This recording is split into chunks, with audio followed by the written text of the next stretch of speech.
one of the things that we read was the fact that they used to be a couple. Dude, you know how many bands like they're like married and stuff, and then they end up getting divorced, but they stay within the same band. Case in point, ABBA. They were married to each other, and they divorced, but the bands continued, and it reflected on the songs that they started creating. Which, I mean, I don't know about you, but I fucking love ABBA. And The Winner Takes It All is the song that Agnet? Man, I gotta learn these people's names, but hold on. Fun fact about what is her name? Agnetha. Yeah. So I read once that, which is weird, but she was stalked by someone for a long time, and she ended up dating her stalker at some point. Obviously, I guess the relationship ended at some point, but yeah, she used to like date her stalker. That's crazy. But as you can see, at some point they were all married to each other, and then they divorced. Then Agnetha, when she divorced the person, I think it was she was married to Benny Anderson. She wrote the song "The Winner Takes It All," and that's like one of their biggest hits. How many other people have been like married and divorced that are in bands? It wasn't like Jack White. I've never understood that. What is his wife's name?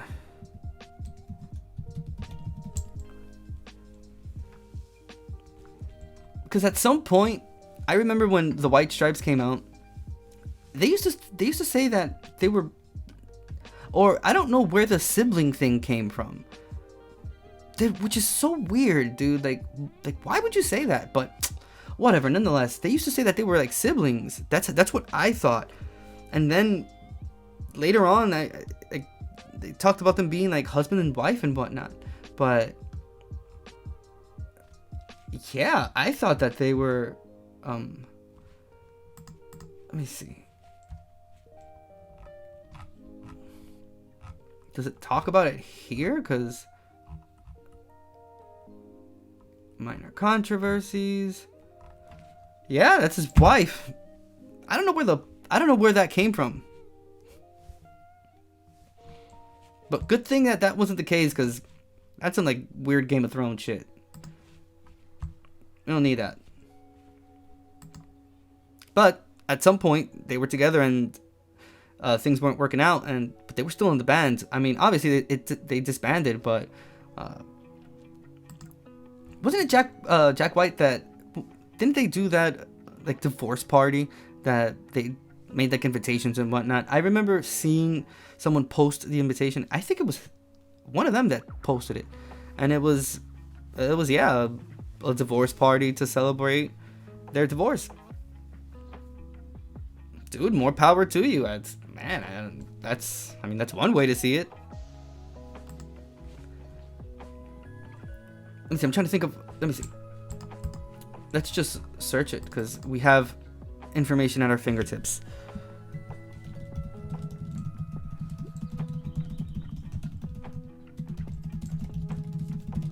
Okay. So, couples in bands that have separated while being in the band.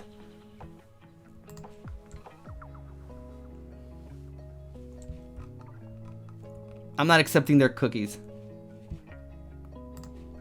Or I guess I rejected the non-essential cookies.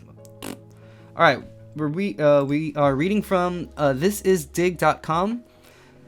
It's called List and Guides, Bands in Relationships, 20 Groups Who Dated, Got Married, or Divorced. Making love as well as music, these bands and relationships have starred in some of rock and pop's most compelling soap operas. This was written by Jason Draper, published February 7th, 2023. And the reason why we're reading this is because two members of the Sonic Youth, which was the random topic of the day that was chosen, they were together, and then they ended up divorcing, but they remained in the band. So, it says, Shakespeare once wrote, "If music be the food of love, play on." And certainly making music has gone hand in hand with making love, for no shortage of musicians, who have found romance within their own ranks. Rock and pop music is littered with fiery tales of passion, and not a few explosive bust-ups among bands and relationships. But while these meetings of creative minds and instrument-wielding bodies have led to some of the best love songs of all time, they have also resulted in some recriminatory tunes that have soundtracked music history's very own long-running soap opera. Not all of these bands and relationships have ended in tears, though the majority have, suggesting that making music together doesn't always make it any easier to live together. Remembering the good times, as well as the bad, we also raise a toast to the few who have gone the distance. Is that not like a song lyric? Oh. Okay, we'll start with number 1. Fleetwood Mac, Lindsey Buckingham and Stevie Nicks. John and Christine McVie.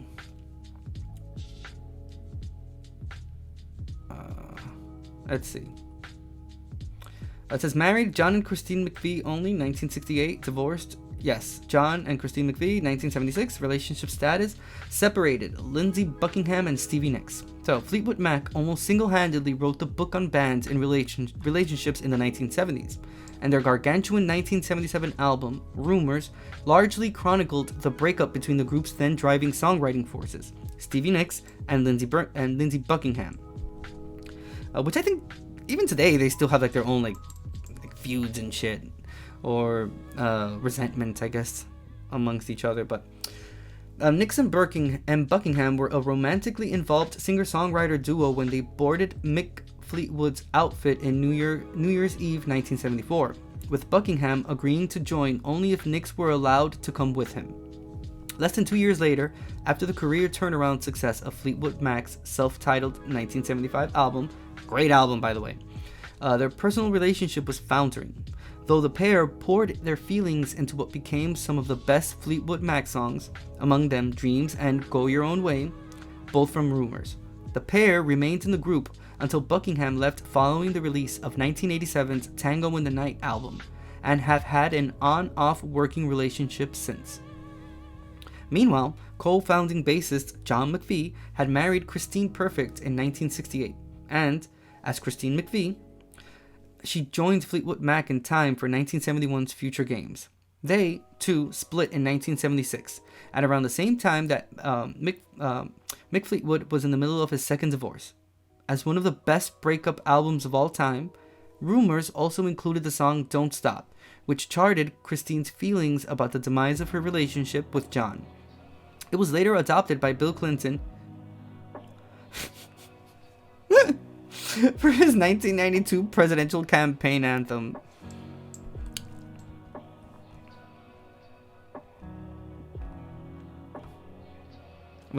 Okay, fuck it. I'm not even gonna say it.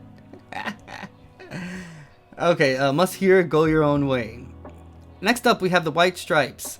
Jack and Meg White.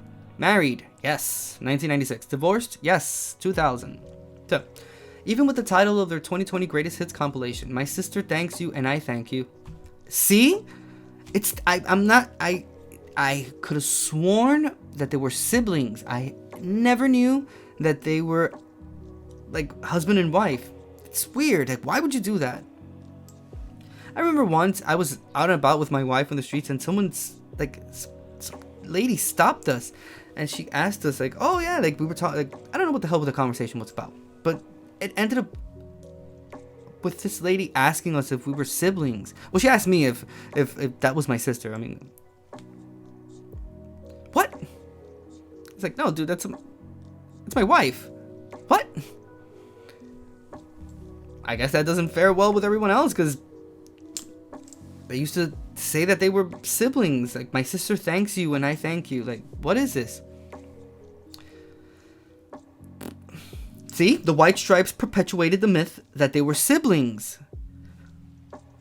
Why? Why would you do that? That's weird. That is so weird, bro. In reality, however, the man born John Anthony Gillis married and took the surname of Meg White in 1996, a year before the duo formed the White Stripes together, with Jack on guitar and vocals and Meg providing the group's Mo Tucker-like primitive drum beat. The pair divorced in 2000, just as they were on the cusp of a career breakthrough with the White Blood Cells album. Great album. But clung to the ruse that Meg was Jack's big sister, even as a rabid music press discovered otherwise. A decade later, the group folded too. Must Hear fell in love with a girl. Bro, that is a weird myth to perpetuate. That is... Why, bro? Like, come on, man. Next up, we have Plastic Ono Band. John Lennon and Yoko Ono. Married, yes, 1969. Divorced, no. Yoko Ono widowed in 1980. Dang. But the strength of John Lennon and Yoko Ono's love for each other is apparent in just how much the pair had to overcome, particularly in their early time together. Listen, before I continue reading, I absolutely hate the way Yoko Ono is portrayed. Albeit, you know, the John Lennon Chuck Berry performance aside, she is consistently blamed for the demise of the Beatles. People don't realize that she didn't have anything to do with it. They're grown-ass men. John Lennon was a grown-ass adult when he was with her. He chose to be with her. A. B. The group was already in shambles anyway. They were all trying to pursue solo careers. They were tired of being in the band. You can tell. In that Let It Be session, you can tell that that's a band that was on the brink of disbanding. We were lucky enough to get Abbey Road. But throughout the years in media, and it's a recurring joke, you know, if, like, for example, like, someone starts dating a girl, like a guy starts dating a girl and they're in a group of people, like, the girl is normally referred to as the Yoko. Oh, she Yoko'd him. Oh, she Yoko'd the whole group, whatever. Like, it's crazy because, again, that's a grown-ass man. He chose to be with her. That was the woman he loved. He chose willingly to leave the band to pursue his solo career, just as much as they all did as well, because Paul ended up marrying Linda. Ringo and George, dude, like, have you read the story of the Beatles? They used to bang each other's wives and shit. George Harrison banged Eric Clapton's wife, who then later ended up banging and marrying Ringo. Some sick shit. They didn't care about any of this shit. It was the 70s, the 60s and 70s. It was high on drugs. It was like the whole acid movement and whatnot. Dude, they were banging each other's wives. You feel me? The fact that John left the band to be with Yoko Ono was like the bare minimum of what they were doing to each other. Like, really? Like, even Paul, like, bare minimum. George and Ringo were, like, passing each other wives and shit and taking the wives of someone else and whatnot. It was crazy. It was insane. Yet to this day, she is always the main... she's always pointed at as the main reason of the band disbanding. And it's not true. You can tell already on the White Album that there were things going on in there. Like, it wasn't what everyone thought it was.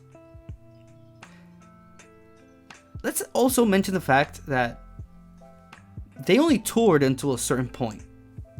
All the other albums that came after, I think they're starting with what is it, like Revolver, or because I think that starting with Revolver, they weren't touring anymore. Because Magical Mystery Tour and everything that comes after that, they were just creating studio albums. That's it. So they didn't even have the pressure of touring like that. So that's how rotten the band was already. Even before they disbanded, like, they weren't even touring. So it's not like they had that pressure. I mentioned pressure because I don't know if you've ever seen that Michael Jackson interview where he clearly states that he hates touring, and he's not the only artist I've ever heard say that, like the only musician. There are plenty of musicians I've heard in interviews say that touring is really, really hard, and he mentions that it's a really big adrenaline rush, that it's hard to go to sleep, for example, like when you're done with it, because you're just so pumped up. Like, for example, like in his case, had like 20,000 people cheering him on. That shit it gets to you. And yeah, he explains that it just creates like anxiety and it's tiring and whatnot. So again, the Beatles didn't even do that. So they didn't even have that pressure. So the fact that they disbanded in the way that they did clearly shows that it was 4 egos that just didn't want to have to deal with each other anymore. But it was easier to blame Yoko Ono, of course, because she's a woman. So why not just blame her? Easy peasy.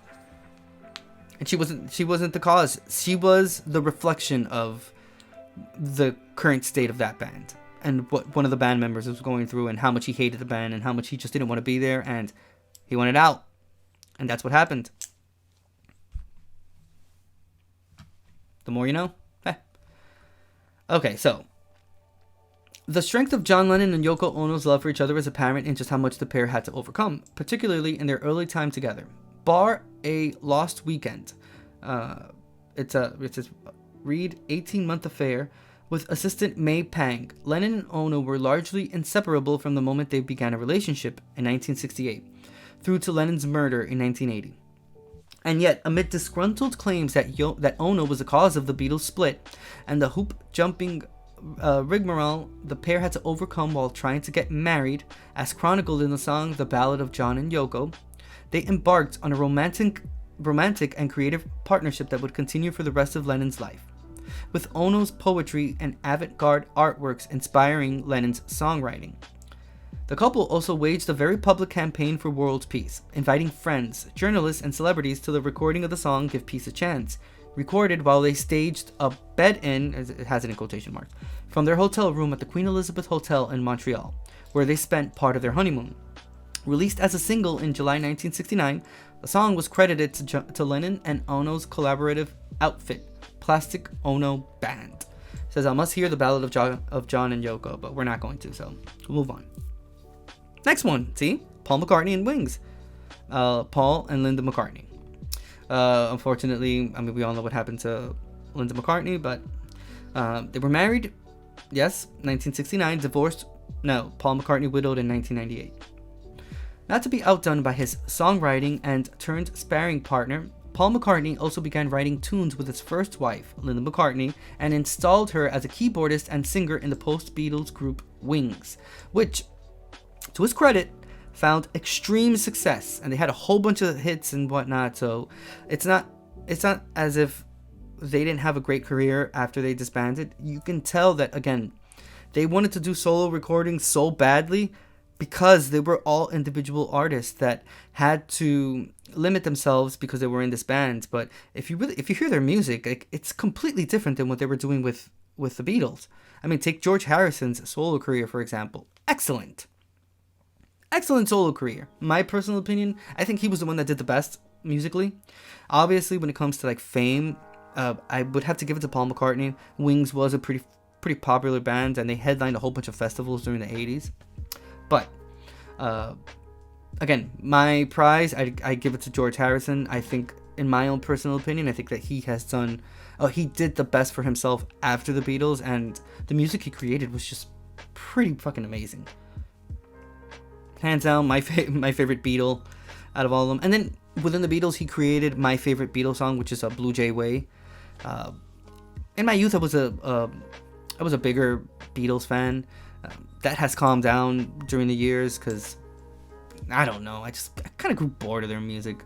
There's only so much like corniness that you can handle, and albeit they do have really great songs, they have really corny songs that you can hear, but there's only so much you can take with Yellow Submarine. But come on now. So, let's see. Okay, so as well as co-writing songs such as Band on the Run and Jet, Linda earned a co-credit on McCarthy's second solo album. McCarthy. I watch a lot of politics, so I'm sorry about that.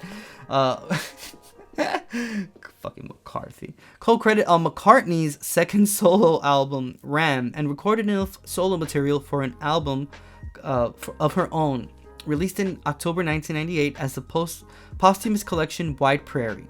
Linda had just died just months before of breast cancer. Her animal rights activism and pioneering foray into vegetarian foods with Linda McCartney Foods Company ensured that she made a significant cultural impact of her own. Must hear Silly Love Songs. ABBA.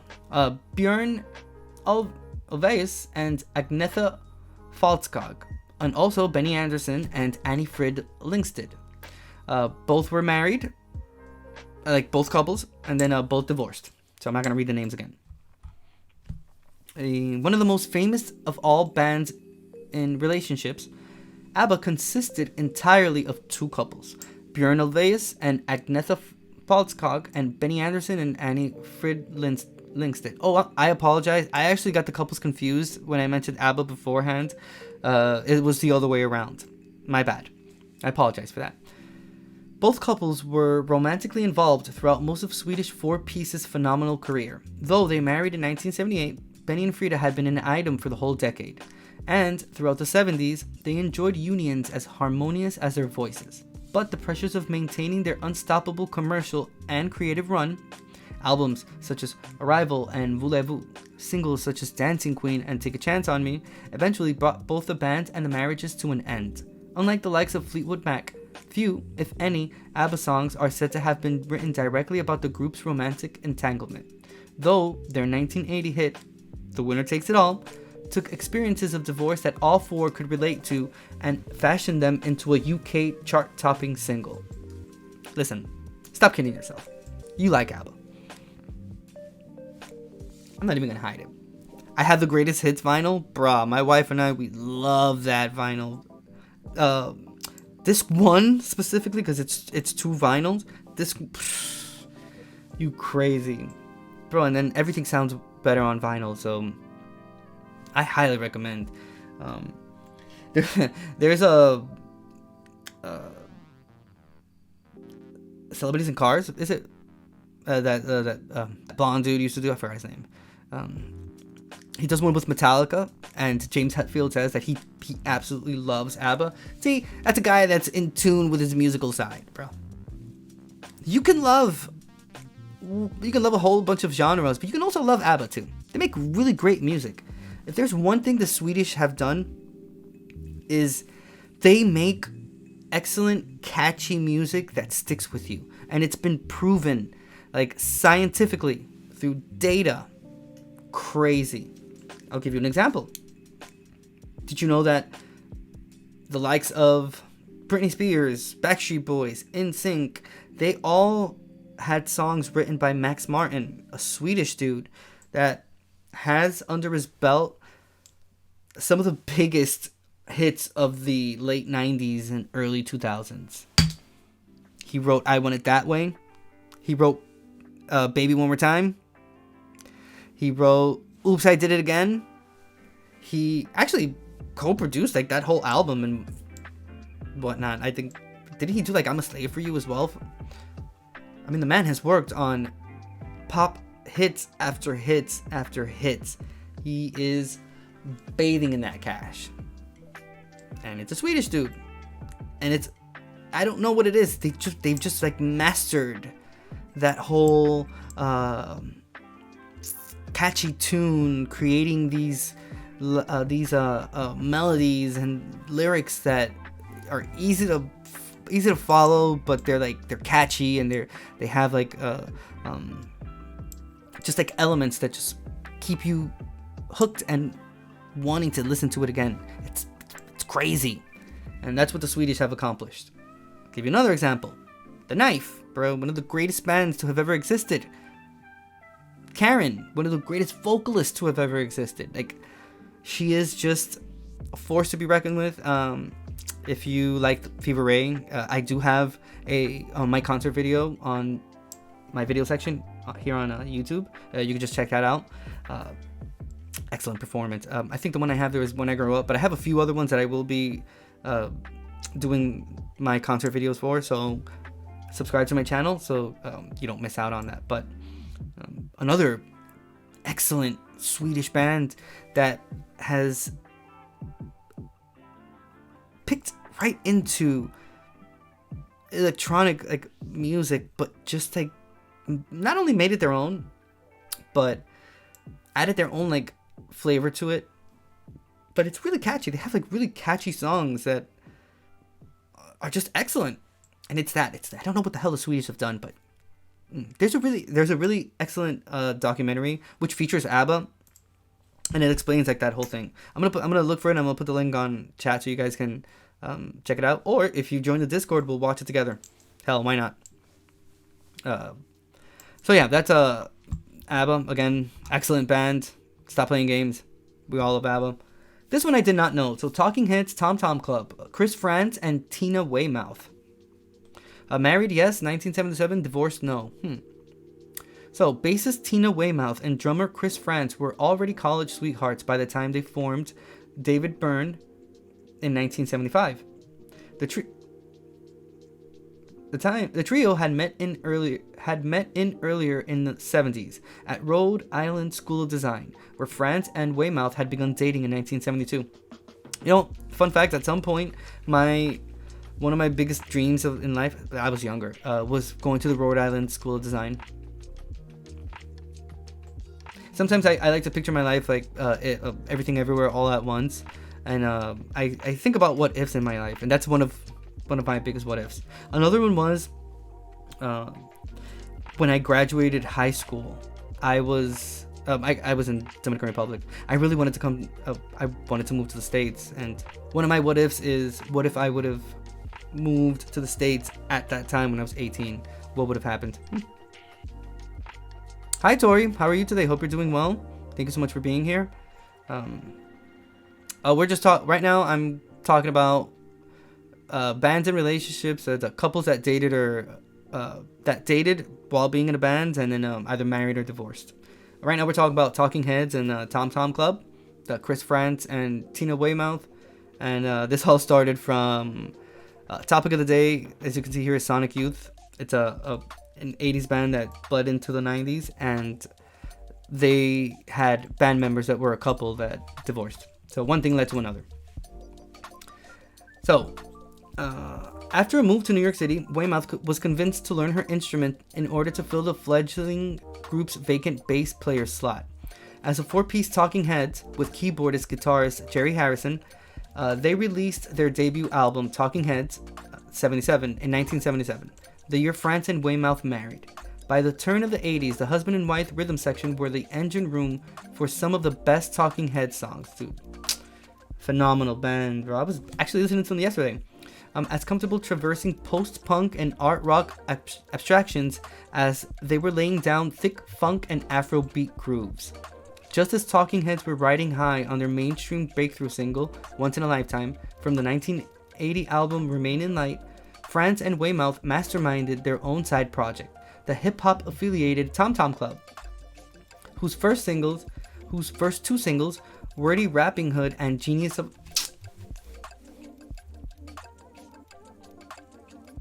What? I did not... Bruh! I didn't even put two and two together when I read Talking Heads Tom Tom Club. Will you look at that? I didn't know that. I didn't know that it was two members of Talking Heads that had formed Tom Tom Club. Dude, I love Genius of Love. This song is awesome. It's Always Sunny in Philadelphia, bro. When Charlie dances Genius of Love. Actually, when they all dance it, hell yeah. Wordy Rapping Hood and Genius of Love topped the U.S. dance chart. I have heard it before, because I'm 29. Oh yeah, dude. Hell yeah. Genius of Love, what? That song is awesome. Ding ding ding ding ding ding. Immediately becoming sample fodder for everything from Africa Bambaata's jazzy sensation to Mark Morrison's Return of the Mac and beyond. Alright, Sonic Youth's Thurston Moore and Kim Gordon, which is the band that we're topic today, but they were married, yes, in 1984, divorced in 2013. So, a match made in alt-rock heaven. The uber-cool Kim Gordon began dating noise terrorist, wow, Thurston Moore in 1981 and formed Sonic Youth that same year. Quickly becoming doyens of New York City's no-wave scene, the group spent the next 4 decades leading an audio assault on all things cliched and conventional in rock music. Tori, you might recognize Genius of Love if you hear Mariah Carey's what's the name of that song? I'm in heaven with my boyfriend. That song is Genius of Love sampled, and that was like Mariah Carey's one of Mariah Carey's biggest singles. So yeah, you can check it out there. So yeah, that's where that sample comes from. But the original one being Genius of Love. So yeah, that song is awesome. Damn, too bad. That's the thing about these fucking streaming services, that you can't like play like, bro, it would have been so great to at least play a little snippet of it, but I don't want to get copyrighted. Oh, you know what song that is? Dude, of course. I mean, the Mariah Carey song is pretty famous.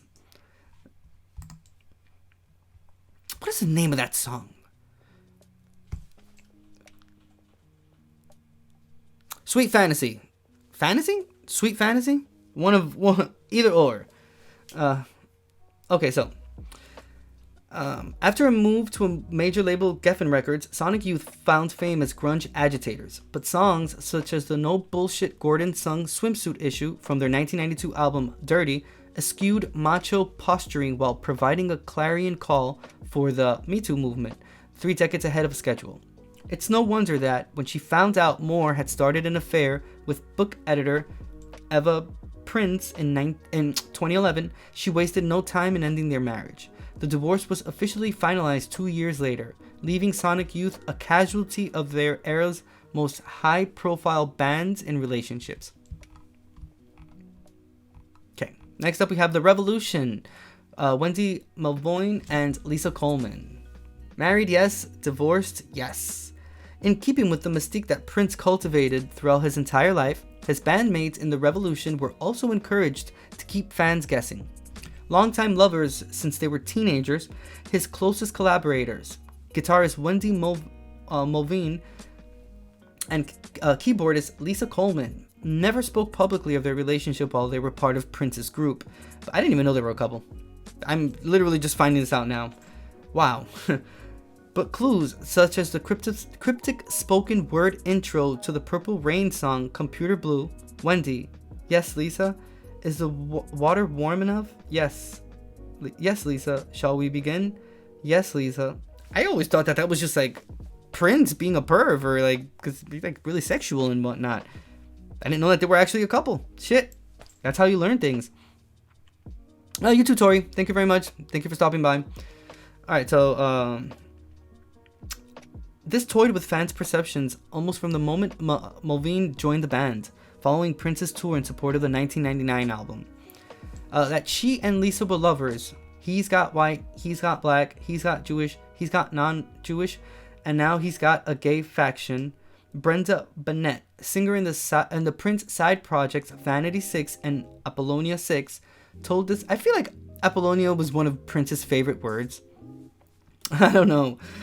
Told this author for the book Lives of the Musicians, Prince explains the mixed race, mixed gender, mixed sexuality approach that Prince took to putting the revolution together. Wendy and Lisa officially broke their silence on their 20-year relationship in 2014, long after they had split, by which point they had not only helped create some of the best Prince songs of the 80s, they had also released chart hits as a duo in their own right, and scored award-winning soundtracks for both film and TV. And they're talking about the song Computer Blue. No doubt, Gwen Stefani and Tony Kanal.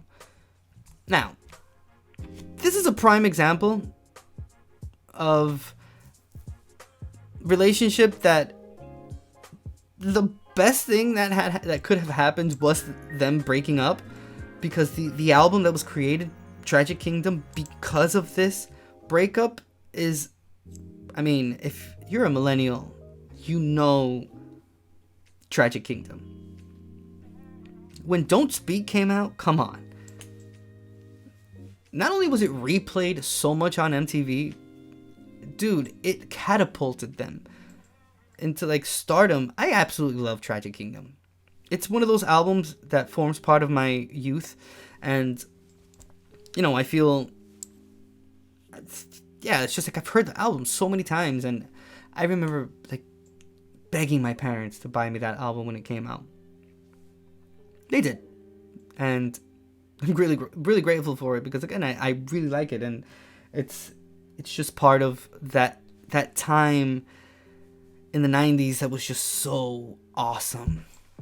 Again, it's my youth. Hell yeah. Shout out to all the millennials out there that were young during that time too, and saw those 4 videos when it came out, like I'm Just a Girl, Spiderwebs. Man, that was when MTV was great. Oh, what a time to be alive. The 90s were just something so special. Weird, but extremely special. And there's a reason why the newer generations are trying to emulate that, because you just had to be there to be able to understand. And this album, this breakup, forms part of that. So what does it say? It says, future fashion icon Gwen Stefani had an auspicious start when she was drafted in to provide backing vocals for her brother Eric's ska punk band, No Doubt. As the younger sister of the group's co-founder, Stefani initially kept her romance with bassist Tony Kanal a secret, though by the time she took over lead vocal duties in 1988, their relationship had become a central part of the group, which had already survived the suicide a year earlier of original lead vocalist John Spence. When Kanal and Stefani broke up in 1994, however,